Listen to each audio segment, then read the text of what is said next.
you guys, it's me. I'm back, and today we're going to be talking about the shocking secrets behind food additives. Oh my God, look at that facial. That's going to be you at the end of this. Okay, so stay tuned. At the end of this, I'm going to prompt you in a little Nearpod activity. So make sure you got a little pen, pencil, whatever, so you can take some notes down. Okay, let's get started. Are you ready to be shocked? I'm ready. Okay, here we go. Look at that burger face. So yeah, you are what you eat. You might not be a burger face physically, but internally, look at that list there. Are you guilty of eating any sand, rat hair, beetles and bugs, beaver and anal glands? That's right, you heard me. Double take. Sheep hair, cow bones, duck feathers. No, you don't like that? Fish stomach. By the end of this, you might kind of reconsider, okay? So keep an open mind and an open heart and an open stomach. Haha. All right, let's go food labels first. So, with food labels, our lovely Food and Drug Administration plays a big part in this. They're actually very important. They're an agency that is part of the U.S. Department of Health and Human Services, and they're in charge of protecting and promoting public health. They're like the food police, right? So the FDA is responsible for the regulation and supervision of food safety. So, like if we're putting ground beef out there and it's expired a month, that's a problem. So they come out and they're like, grocery store, why are you selling old meat like this? People can get hurt. Tobacco products, dietary supplements, like the diet pills or any vitamins. So sometimes there's a lot of products out there that are not safe, and without the FDA to regulate those dietary supplements, it can become a little bit problematic. All right. Also, prescription and over-the-counter pharmaceutical drugs. That needs regulation, right? So they need to go in there and see if there's a product that is too strong or not safe for human consumption. They need to go in there and make sure that they get that off the counter if it's hurting people. Vaccines, important as well. You got some of those vaccines before you entered into school. And cosmetics, ladies and gentlemen. I would say cosmetics, what you put on your face, you want to make sure that there's no lead in it, right? So then we need the FDA to come in and put some regulations in the products that we buy. Okay? All right. Nutritional info and ingredients. So normally it's not customary that we turn the package around. You get your Cheetos, you just go for it. I have yet to see a student turn it around and read the label, right? Maybe if you're bored, maybe you do. You're like, no, I do. But they have nutrition facts and ingredients, and the FDA ensures that this happens, right? It's very rare, unless you go to a foreign country where you don't see a food label. But we need to see them because if you look at the bottom, the allergies, right? Some of you guys have food allergies. So it's important that we see what's on our food because we might get a little bit of a reaction. Okay. So like wheat, if you guys are allergic to wheat or any kind of nut, you need to see that in the food labeling. Okay. They also tell us fat, calories, all that fun stuff. Maybe we don't want to see the fat. I try to ignore that with my favorite treats, but it's there. Okay. Moving it on. So how much should we have? Because, fat's delicious. Sodium, aka salt, is very delicious. Fiber just helps you poop. And we all need a poop. So these daily amounts are based on 2,000 calorie intake for teens and adults. So fat, you should have about 65 grams, right? Sodium, 2,400 milligrams, a little bit smaller, but 2,400, technically that's kind of a lot. Fiber, you should have about 25 grams a day. So yes, you guys, it is important. You do need fat. You do need salt. Actually, you do. And you do need fiber, but these are the daily amounts you should have. You shouldn't exceed. If you go a little over, that's one thing, but exceeding it, doubling it, tripling it in a day, that is problematic. Also, fiber. I just said it makes you poop. You have no fiber, that's going to be a good times in the bathroom for you. All right, next slide. Nutritional facts and servings. So Cheetos, popular one, right? If you look at that circle at the top, it says, let me have my little pointer here for you guys. If you look at this little circle, 21 pieces. Lord knows no one's like, I'm going to count 21 pieces of Cheetos. I'm going to eat just that. No, you don't do that. We eat the whole darn bag. Let's just be real. Okay, we eat the whole bag. So, mind you, Miss Aldoni is no mathematician here. I definitely teach English for a reason. But let's say I'm going to eat, I don't eat just one serving, right? I'm going to eat 3 servings. That's right, kids. Oh no, now I'm looking at the label and I'm noticing that there's actually 3.5 servings in here. So this number, this 10 grams, is there really 10 grams of fat here? Let's think about this. So let's say I'm going for, because, I'm dieting, right? So I'm going to go for 3 servings, not 3.5. I'm going to go for 3.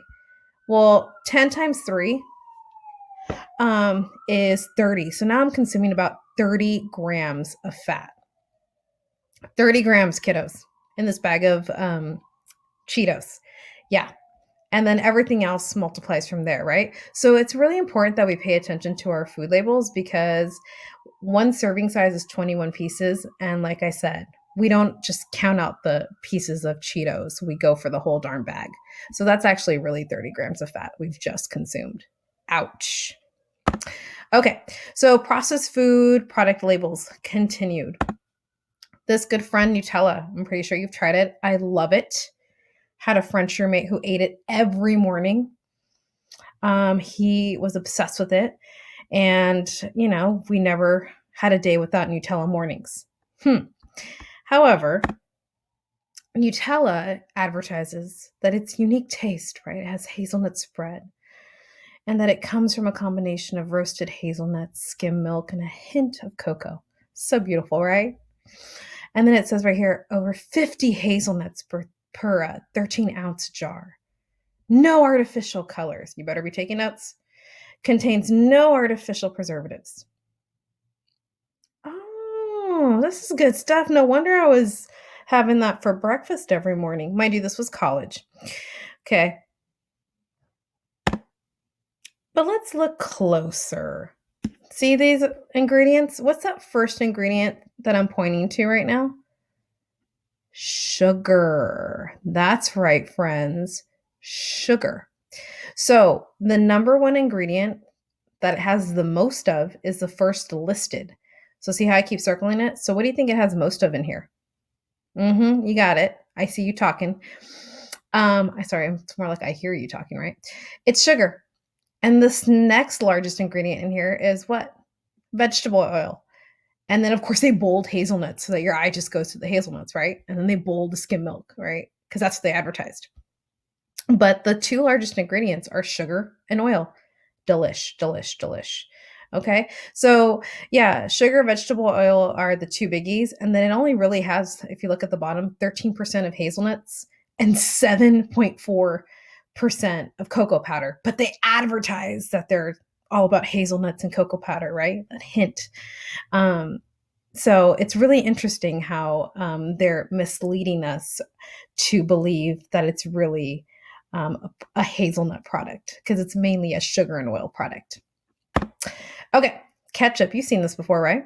Delish. I think I had a little bit, not from this brand, but I had a little bit last night for dinner with my potatoes. Love it. Nothing wrong with it.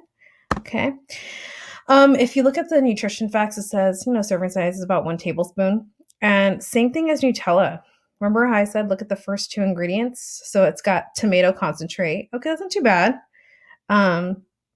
Then distilled vinegar. And then after that, it's sugar, salt. Okay, it's got some tomato. It's not terrible. Let's keep it moving. But the only thing that's concerning about this is that it has this natural flavoring in it. And I'm wondering, what's natural flavoring? So, of course, because I had to go investigate, I went to the Heinz website, see that? And I looked up their answer, and their answer said, natural flavorings, according to Heinz, is listed in our ingredient statement, consist of natural spice extracts and oils. The exact ingredients included under the natural flavorings on the Heinz ketchup label are considered proprietary because recipes cannot be patented.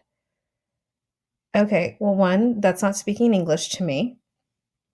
2, I still have no idea what natural flavorings are. But you know what? As a consumer, I don't care because it tastes really good. So I'm going to keep it moving. Okay. But what's that secret ingredient? And why are they holding back? And what's a secret ingredient that's considered natural? And they're using all these fancy words and I don't understand, but I just keep it moving because I'm like, whatever. Ready? Do I have you on the edge of your seat? Are you starting to curse at the screen right now because I'm not pulling the trigger? Are you ready? Okay, it's just too fun. Okay, fine. Okay, here's a secret ingredient. I'll let you have it. Rat hair and bugs. That's right, kids. I'm going to pause for a shock. All right. So, yes, there are rat hair and bugs that are around the Heinz facility, and not just Heinz ketchup, it's also other products. I'm just using Heinz as an example. But yes, mice do run around, right? Little insect pieces fall inside, and it gets mixed into the product. You're probably thinking, what? How? Why? Okay, well, what's the FDA doing about it? You're like, aren't they like the food police? Well, they are doing something about it. They know that you're going to have little animals running around and little bugs falling into your stuff. So, what the FDA does allow is 30 or more insect fragments, little pieces, right? Cute little pieces per 100 grams, and one or more rodent hairs. Not too bad, right? Per 100 grams. So, for every half cup of ketchup, you can have about 100 grams of rodent hairs. Hey, not bad. Maybe that's why it tastes so good. It maybe adds a little flavoring. Who knows? I don't know. Maybe a little extra protein there from the insect fragments. But yes, this is allowed. Okay, so as long as the Food and Drug Administration say that it's a-okay, we're good to go, and we can put it on the shelves and we're eating it. You probably had it last night. Who knows? All right. So now that you're disgusted, I'm going to continue disgusting you with 10 food additives. All right. So we just found out that ketchup allows the FDA allows ketchup to have a few rat hairs in there, rodent hairs, I should say, and insects. So take a look at these next additives. Starbucks, you heard of that place, right? So the bug, that lovely red color, the bug is crushed up to make red dye in yogurt. The maraschino cherries, those ones that you put in like that, those Shirley Temple drinks, or you put them on a sundae. That beautiful red dye, that comes from bugs. Jams and jellies, peanut butter jelly, had one of those. Delicious, huh? Cakes, right, from that local bakery, right? Tomato products, spaghetti, you heard of that? Mm-hmm. What about lipstick? Ladies, right? That bright poppin' lipstick. Mm-hmm. Yeah. It's time to look at our labels, team. And most people, shocking, have consumed at least about 1 pound of red dye in their lives. So 1 pound is about 70,000 of those beetles. So you guys, although you're like, I don't eat that. Well, in our lives, and Miss Sultan is I'm older than you, so I've probably consumed way more beetles than you have. Delicious. But there's nothing wrong with me. Look at me, better than ever. The anal glands. Everyone loves the anal glands, right? Ice cream. Have you tried that? Ice cream? Delicious on a hot summer Pittsburgh day. It's called castoreum, which is in a mixture of the anal secretions and urine of beavers. Delicious. Mm-hmm. So it's used in vanilla and raspberry flavors, perfume as well. So yes, and this is under air quotes natural flavoring. Sorry, my little bar just got in the way. But yes, urine and anal secretions would be categorized as natural flavoring. I mean, well, pee is natural, right? Okay. And like I said at the bottom, you wouldn't even know if you were eating it, right? It just adds to flavor, right? Delicious. All right. Fish bladders. This one's in beer. So dried fish bladder gives beer its golden glow. I don't know why there's a little typo on that first one. I think it kind of transferred wrong. But regardless, I think it just kind of printed wrong. So I'm sorry about that. But that's not going to affect the questions for the next part. So you'll be okay. But yes, fish bladders, it gives it that lovely, beautiful golden beer glow. I don't know if you want to say that to your parents when they're in the middle of having a beer. Your call. You can just say, hey, there's fish bladders. If it doesn't bother your father or your mother or uncle, whoever, then more power to you. Get them mad. All right. Wendy's chili, right? Includes an anti-caking agent. So that's how it kind of keeps that beautiful texture. It's called silicon dioxide. The street name, gosh, now I sound like a cartel, right?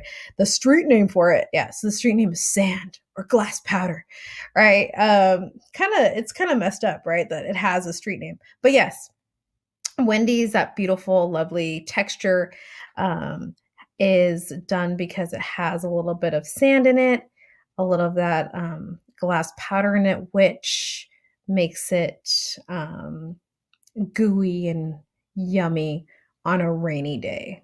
Delish. All right, next one. Jell-o. This is the one I think breaks my heart the most because, when we're sick or we're in the hospital, it's like they give you Jell-o because it's the only thing you need. The only thing is, it's got about 46% of pig skin, 29.4% of cowhide, and about 23.1% of pig and cow bones. That's why I got a little Porky the pig over there.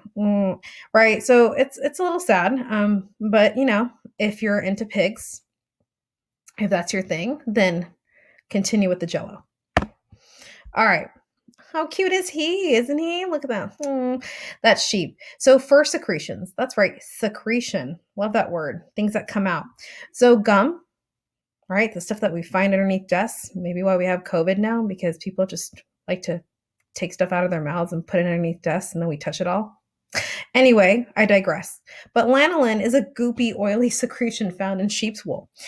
It's FDA approved. It's so FDA, the food doctors are like, sorry, not the food doctors, the food police says it's absolutely fine as an additive, and it's used to soften the chewing gum. So that's why your gum is so chewy, and it goes on for like about a couple hours until you get over it. But it does come from sheep fur secretions, right? Which is, I don't know, maybe not too gross to some people. It's also used in cosmetics, sunscreen, and baby products. So make sure that you're checking the back of your labels to see if you have any of that lanolin. I know I've seen it in some of my products and I've switched them. I would double, triple check to see if you have that going on. If you see it and you're cool with it, all right, more power to you. But now you know what's in it. All right, sawdust. Have you ever noticed that, shredded cheese just doesn't stick to each other and you're like, whoa, so amazing, so cool. Well, there's a reason, because they're using sawdust. That's right. You've been to a construction site, right? The dust. That's what we're talking about here. So it helps keep the pieces of cheese from clumping up, right? So that beautiful, air quotes, natural, shredded looking texture, that's all because of the sawdust. All right. So that doesn't bother you. You love the taste. Carry on. Duck feathers.